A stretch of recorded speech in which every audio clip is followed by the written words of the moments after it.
আমাদের নবীজি বলেছেন যখন বিয়ে করবে, যখন জীবন সঙ্গীকে বেছে নেবে, সাধারণত মানুষ চারটা জিনিস দেখে। প্রথম হচ্ছে সৌন্দর্য, দ্বিতীয় সম্পদ, তৃতীয়টা আভিজাত্য, চতুর্থ হলো গুণ। সবচেয়ে সেরাটা গুণ। কেউ সৌন্দর্য দেখলে সেটা হারাম না, সম্পদ দেখাটাও হারাম না, আভিজাত্য দেখাও হারাম না, তবে এর মধ্যে সেরাটা হলো গুণ। তাহলে ভুল করার পরে এখন যদি সে বুঝতে পারে যে মেয়েটা গুণবতী, আর যদি সে তার বাবা মাকে বোঝাতে পারে যে এতে ইসলামের জন্য ভালো, সে যদি কোরআন আর সুন্নাহ মেনে তার বাবা মাকে বোঝাতে পারে সেটাই ভালো হবে, বাবা মাকে বোঝানোর চেষ্টা করে তাদের বিরুদ্ধে না গিয়ে সেটাই ভালো হবে। এখানে আসলে সবকিছু পরিস্থিতির উপর নির্ভর করে। এখানে বলা যায় না যে বিয়ে করবেই বা করবেই না। আর নবীর আদেশ নিয়ে যেটা বললেন, নবী ইব্রাহিম তার ছেলেকে বলেছিলেন নবী রাসূলের আদেশ তো মানতেই হবে, কারণ আল্লাহ বলেছেন আতিউল্লাহ ওয়া আতিউর রাসূল। এই যুক্তি এখানে খাটানো যাবে না। নবী নির্দেশ দিয়েছিলেন, কিন্তু প্রসঙ্গটা কি? এখানে প্রসঙ্গটা দেখেন, নবী ইব্রাহিম কেন তালাক দিতে বলেছিলেন সেটা আলাদা ব্যাপার। এখানে কি ঘটনা এক? ঘটনা এক কিনা সেটা গুরুত্বপূর্ণ। তাহলে প্রসঙ্গ ছাড়া বলতে পারবেন না। আর উহ বলবেন না, হ্যাঁ উহ বলবেন না। তবে বাবা মা যদি আল্লাহ তাআলার বিরুদ্ধে যেতে বলে তখনও উহ বলবেন না, উহ বলবেন না। সুন্দরভাবে এখানে চেঁচামেচি করবেন না, আল্লাহর বিরুদ্ধে যাব না, এটা ভুল। ভালোভাবে আল্লাহকে মানতে হবে, তোমাদেরও মানতে চাই, তবে আল্লাহর আদেশটা সবার আগে, তারপরে তোমরা। এইভাবে উফ বলবেন না, তার মানে এই না যে সবই মানবেন আপনি। উফ মানে বকাঝকা, এটা করবেন না। যতদূর পারেন মেনে চলেন, যদি আল্লাহ এবং রাসূলের বিরুদ্ধে না যায়। আমি কিন্তু বলছি না যে আপনার বন্ধু সে মেয়েকে বিয়ে করা উচিত। আমি পুরো ঘটনা জানি না, খুঁটিনাটি জিনিসগুলো জানি না, একটা জেনারেল উত্তর দিচ্ছি। যদি সে মেয়েটা ইসলাম গ্রহণ করে থাকে শুধু LBWর কারণে, লাভ বিফোর ওয়েডিং, আর এভাবে শুধু নামকে বাস্তে মুসলিম হলো, বাবা মা বাধা দিল, ঠিক আছে, আমি বাবা মার পক্ষে। আর এখানে মা বাবা যদি ধার্মিক হয়, ইসলামিক মানসিকতার হয়, তাহলে বলবে না যে মানুষ কি বলবে। বলতে পারে এই মেয়েটা তোমার জন্য ম্যাচ করছে না। তাহলে মানুষ কি বলবে এটা এখানে গুরুত্বপূর্ণ না। মানুষজন বলে ইসলাম ধর্ম ভালো না, তাহলে কি আমি আমার ধর্ম ত্যাগ করে দেব? মানুষ বলে দাড়ি রাখা ভালো না, তাহলে কি আমি দাড়ি কেটে ফেলবো? মানুষ কি বলে সেটা বড় না, আল্লাহ এবং রাসূল যা বলেন সেটাই হচ্ছে বড়। বাবা মা যদি বলে এই মেয়েটা যাকে বিয়ে করতে চাও সে তো অমুসলিম, সে একজন মুশরিক, সেই কাজটা করেছে তোমার জন্য অথবা টাকার জন্য অথবা যে কোনো কারণে হতে পারে, সেটা ইসলামের কারণে না, সে নামকে অবস্থায় এটা করেছে, বাবা মা এইভাবে নিষেধ করলে ঠিক আছে। লোকটার এমন কারো কাছে যাওয়া উচিত যিনি এই ব্যাপারে জানেন, আলোচনা করে তারপরে সিদ্ধান্ত নেওয়া উচিত। আশা করি উত্তরটা পেয়েছেন। ভাই, অনেক মুসলিম দ্বিধায় আছে যে কিংফিশার এয়ারলাইন্সে চাকরি করা উচিত হবে কিনা, এ ব্যাপারে বলেন। ভাই প্রশ্ন করলেন যে কিংফিশার এয়ারলাইন্সে চাকরি করা উচিত হবে কিনা। প্রথমে সাধারণ এয়ারলাইনের কথা বলি, তারপর কিংফিশার নিয়ে বলবো, যাতে করে আপনারা বুঝতে পারেন। যদি এয়ারলাইন্সে চাকরি করা সম্পর্কে বলি, যখন কোনো কোম্পানিতে চাকরি করেন, যদি কোম্পানির বেশিরভাগ কাজ হয় হারাম, তাহলে সেখানে কাজ করা হারাম যে কোনো স্তরে, টপ লেভেলে, ডাউন লেভেল, যে কোনো লেভেলে। ধরেন ব্যাংকে চাকরি করছেন, সুদ বা রিবা হারাম, তাহলে ব্যাংকে যদি চাকরি করেন, বাইরে বা ভেতরে, ওয়াচম্যান, ক্লার্ক, অ্যাকাউন্ট্যান্ট, যে কোনোটা, কারণ বেশিরভাগ কাজই হারাম। অনেক কোম্পানি আছে যেখানে অল্প কাজ হারাম, যেমন ধরেন 5 স্টার হোটেলে চাকরি করা, সেখানে মদের বার থাকে, সেই মদের আয় হয়তো 5% বা 2% পুরো আয়ের, বেশিরভাগ আয় আসে রুম ভাড়া থেকে। অল্প কাজ হারাম, তবে আপনি সরাসরি সেখানে কাজ করবেন না, যেটা হারাম। যদি আপনি ওয়েটার হিসেবে বারে কাজ করেন সেটা হারাম, কিন্তু রিসেপশনে কাজ করলে সমস্যা নেই। যদি কাজ করেন লন্ড্রিতে সমস্যা নেই, কিন্তু যদি বারের ওয়েটার হিসেবে কাজ করেন আর এভাবে অ্যালকোহল সার্ভ করেন সেটা হারাম হবে। তাহলে কোনো এয়ারলাইন্সে চাকরি করা, এয়ারলাইনের আয়টা হারাম না, তবে যেহেতু বেশিরভাগ এয়ারলাইন্সে, সবগুলো না, বেশিরভাগই অ্যালকোহল সার্ভ করা হয়, সেখানে হোস্টেস হলে মদ সার্ভ করবেন, এটা হারাম। তাহলে কোনো এয়ারলাইন্সে চাকরি যেখানে মদ সার্ভ করবেন একজন হোস্টেস বা পার্সার হিসেবে, এটা হারাম, কারণ মদ সার্ভ করা। কিন্তু যদি হন টিকেটিং এজেন্ট বা গ্রাউন্ড স্টাফ, এয়ারলাইন্সে সমস্যা নেই। এবারে কিংফিশার এয়ারলাইন্স নিয়ে বলি, এটা আমি আলাদাভাবে দিচ্ছি, কারণ কিংফিশারের আসল পরিচয় এটা অ্যালকোহলিক কোম্পানি, এদের ব্যবসা অ্যালকোহল নিয়ে। তাহলে কিংফিশারের চাকরি যেটা মদ বানায় সেটা হারাম। এখন কিংফিশার এয়ারলাইন্সে চাকরি করা যাবে কি? এখানে আমরা ভালোভাবে দেখব যে এটার উদ্দেশ্য কি, এটাকে মদকে প্রমোট করার জন্য? কারণ এখন অনেকেই সারোগেট অ্যাড দেখায়। ইন্ডিয়ার আইন অনুযায়ী অ্যালকোহলের অ্যাড দেখানো যাবে না নিউজ পেপার বা টেলিভিশনে। তারা কি করে? সারোগেট অ্যাড দেখায়। সারোগেট অ্যাড মানে পরোক্ষভাবে। তাহলে পরোক্ষভাবে এই অ্যাডগুলো বলছে অ্যালকোহলের কথা। অ্যাডে দেখবেন ছোট করে, খুব ছোট পানি, তবে অ্যাড আসলে অ্যালকোহলের। এই হলো সারোগেট অ্যাড। সারোগেট মানে টেবিলের নিচ থেকে। কারণ যেহেতু অ্যালকোহলের অ্যাড দেওয়া নিষেধ, ধরেন আপনার একটা ম্যাগাজিন বা পেপার আছে, সেখানে এমন অ্যাড নেওয়া হারাম। বলতে পারেন না যে অ্যাডটা তো আসলে পানির উপরে। লিগালি ইন্ডিয়ার সরকারের অনুমতি দেবে, কিন্তু ইসলাম অনুমতি দেবে না। এবারে এই এয়ারলাইন্স এর ব্যাপারে বলি। আমি জানি না কিংফিশার এয়ারলাইন্স অ্যালকোহল প্রমোট করে কিনা, তবে এয়ারলাইন্স এর যে অ্যাডগুলো সেগুলো একই রকম। কিংফিশার তো অ্যালকোহল বেচে, আর আমি এ ব্যাপারে নিশ্চিত কিংফিশার মদই সার্ভ করা হবে। সেখানে এয়ার হোস্টেস বা পার্সার জানি না সেখানে মদ সার্ভ করা হবে কিনা, আমি এটা জানি না। তবে অ্যালকোহল সার্ভ করলে চাকরিটা হারাম। গ্রাউন্ড স্টাফ হিসেবে একটু খেয়াল রাখতে হবে যে উদ্দেশ্যটা আসলে কি। যদি বোঝেন এটা সম্পূর্ণ আলাদা, মদের সাথে সম্পর্ক নেই, তাহলে নাম এক হলে সমস্যা নেই। নামটা, যেমন ধরেন সিটি ব্যাংক, এরা চালু করেছে ইসলামিক শাখা। সিটি ব্যাংক একটা বাণিজ্যিক ব্যাংক যেখানে সুদের কারবার হয়। তাহলে সিটি ব্যাংকে চাকরি হারাম, কিন্তু তারা চালু করেছে ইসলামিক শাখা। বেশিরভাগ কাজে হারাম, কিন্তু এই শাখাটা, এই ইসলামিক শাখায় চাকরি করতে পারেন আপনারা।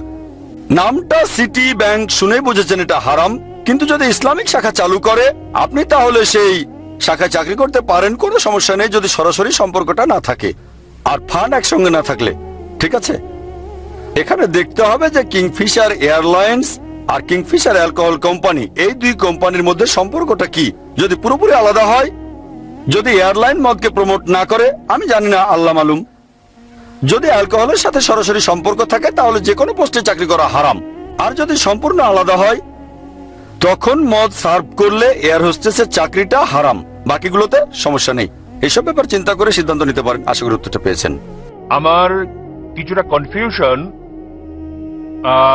ঈশ্বরের বাণীর মধ্যে আর যারা বিচারের দিনে বিশ্বাস করে। যেমন একটা ছোট্ট প্রশ্ন, আমরা বিশ্বাস করি মুসলিমদের মতো যে বিচারের দিনে মৃতকে জীবন দেওয়া হবে।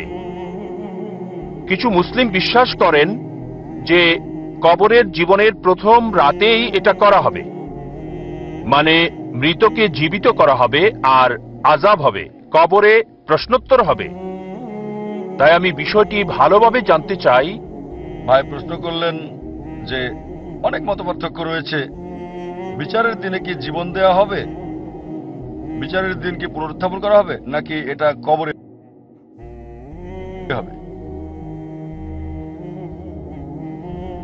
ভাই, যদি কবরে আযাবের ব্যাপারে বলা হাদিস পড়েন, আর আল্লাহ কোরআনে বলেছেন সূরা আল ইমরান অধ্যায় 3 আয়াত 185 যে কুল্লু নাফসিন যায়কাতুল মউত, প্রত্যেক প্রাণী মৃত্যুর স্বাদ গ্রহণ করবে আর চূড়ান্ত প্রতিদান দেওয়া হবে বিচারের দিনে। দুনিয়ার জীবন ছলনা ছাড়া আর কিছুই না। তবে আমাদের যা করতে হবে, হতে পারে শাস্তির একটা অংশ পাচ্ছি পৃথিবীতে, পুরস্কারের একটা অংশ পাচ্ছি, পুরস্কারের অংশ কবরে, আযাবের অংশ কবরে। তবে ফাইনাল চূড়ান্ত ফয়সালা বিচারের দিনে হবে। চূড়ান্ত ভালো এবং মন্দ কাজের হিসাব বিচারের দিনে করা হবে। তারপর কর্মের উপর ভিত্তি করে জান্নাত অথবা জাহান্নামে যাবেন। কিছু দুনিয়াতে আপনাকে দেওয়া হবে, কিছু কবরে। তবে চূড়ান্ত হিসাব নিকাশ হবে বিচারের দিন। আশা করি উত্তরটা পেয়েছেন। হ্যাঁ বোন। আমি ডাক্তার পূজা অরোরা, সায়ন হাসপাতাল থেকে এসেছি। আমি একজন সাইকোথেরাপিস্ট। স্যার, আমি আপনার সাথে একমত। একটা ছোট প্রশ্ন শুধু, যখন নবী মুহাম্মদ সাল্লাল্লাহু আলাইহি সাল্লাম নবুয়ত পেয়েছিলেন, আর তিনি, যেমন আপনি বললেন যে তিনি ছিলেন সাধারণ লোক, নবুয়ত পাবার আগে সেই সময়ে কোরআন, যেটা ঈশ্বরের বাণী, এটা কি শুধু মুসলিমদের আলোকিত করেছিল? কারণ ঈশ্বর পক্ষপাতিত্ব নিশ্চয় করবেন না। তাহলে পৃথিবীর অবশিষ্ট মানুষ তখন কি করছিল? যখন নবী মুহাম্মদ সাল্লাল্লাহু আলাইহি সাল্লাম অল্প কিছু মানুষকে আলোকিত করেছিলেন, আর এটা এমন দীর্ঘ সময় নিয়েছে সমাজের অন্যান্য অংশগুলোকে আলোকিত করার জন্য, এই ঈশ্বরের বাণী দ্বারা আর কত বছর নেবে অমুসলিমদের জন্য? মুসলিমদের মতো হিন্দুরাও হবে, আমি সম্পূর্ণভাবে আপনার সাথে একমত। এর একটা ধারণা হতে হবে যে হিন্দুরা মূর্তিতে বিশ্বাস করে, ছবিতে, অথবা রাম ভগবান যাই হোক না কেন, এটা একটা বিশ্বাস। আর তাদেরকে এটার মাধ্যমে বোঝাতে হবে যে ঈশ্বর এক। হিন্দু ধর্ম বিশ্বাস করে এক সর্বশক্তিতে, যেটা একটা শক্তি, একটা স্বর্গীয় শক্তি। তবে দুঃখজনকভাবে এটা বিভিন্ন আকার দেওয়া হয়েছে। সুতরাং যদি এই কল্যাণের জন্য কোরআন যদি একজন হিন্দুকে সাহায্য করে। প্রশ্ন, যদি কোরআন এমন এক বই হয় যদি যেখানে ছিল শুধু আরবরা আর মুসলিম, সারা পৃথিবীর জন্য কেন আসেনি? কত সময় লাগবে? বোন, কোরআন কখনোই শুধু মুসলিম বা আরবদের জন্য নাজিল হয়নি। কোরআন সমগ্র মানব জাতির জন্য। এটা বলা হয়েছে সূরা ইব্রাহিম অধ্যায় 14 আয়াত 1, সূরা ইব্রাহিম অধ্যায় 14 আয়াত 52, সূরা বাকারা অধ্যায় 2 আয়াত 185 এবং সূরা জুমার অধ্যায় 39 আয়াত 41-এ কোরআন সমগ্র মানব জাতির জন্য প্রেরিত। সময় সংক্ষিপ্ত, তাই রেফারেন্সটা দিচ্ছি, উদ্ধৃতি বলছি না। তাই কোরআন শুধু মুসলিম বা আরবদের জন্য নয়, কোরআন সমগ্র মানব জাতির জন্য। আর নবী মুহাম্মদ সাল্লাল্লাহু আলাইহি সাল্লাম শুধু মুসলিম বা আরবদের জন্য নয়। কোরআন বলছে সূরা আম্বিয়া অধ্যায় 21 আয়াত 107, ওমা আরসালনাকা ইল্লা রাহমাতাল লিল আলামিন, আমি তো তোমাকে প্রেরণ করেছি রহমত স্বরূপ সমগ্র মানব জাতির জন্য, সারা পৃথিবীর জন্য, সমগ্র সৃষ্টির রহমত স্বরূপ। একই কথা বলা হয়েছে সূরা সাবা অধ্যায় 34 আয়াত 28, যে নবী মুহাম্মদ সাল্লাল্লাহু আলাইহি সাল্লামকে পাঠানো হয়েছে সারা পৃথিবীর নবী হিসেবে, সুসংবাদদাতা আর পাপ থেকে সতর্ককারী হিসেবে। তবে অধিকাংশ মানুষই তা জানে না। কোরআনের এই আয়াত বলছে অধিকাংশ মানুষই তা জানে না। এই কারণেই বোন আমরা এমন সম্মেলন করে থাকি। এটা সব মুসলিমের দায়িত্ব, সর্বশক্তিমান আল্লাহর বাণী সবার কাছে তুলে ধরা। তাহলে আরেকটা প্রশ্ন স্যার করব? সময় লাগবে, তবে ভালো হয় আর দেরি না করলে। আর যারা মুসলিম হিসেবে দাবি করে অনেকেই ভালো মুসলিম না, হয়তো শুধু নামেই আব্দুল্লাহ, জাকির, মোহাম্মদ, সুলতান। ভালো মুসলিম তারা নাও হতে পারে। একইভাবে আপনি ঠিকই বলেছেন, হিন্দু ধর্মে গ্রন্থ মানছে না। তারপরও যে ধর্মের সবচেয়ে বেশি মানা হয় শুধু মুখে নয় কাজে কর্মে, সেটা হচ্ছে ইসলাম 1 নম্বরে। আমরা অন্তত প্রতিদিন 60 লক্ষ মানুষের কাছে তোমার দাওয়াত দিয়েছি, আর আজকে এই দাওয়াত আপনার কাছে পৌঁছে গেল বোন। তাই পরবর্তীতে বিচারের দিনে বলতে পারবো আল্লাহ সুবহানাহু ওয়া তাআলাকে আমি দাওয়াত দিয়েছি, এই বোনকে গ্রহণ করা না করাটা আপনার বিষয়। আরেকটা বিষয় স্যার বলতে পারবো? একটু যোগ করতে চাই, পারবো?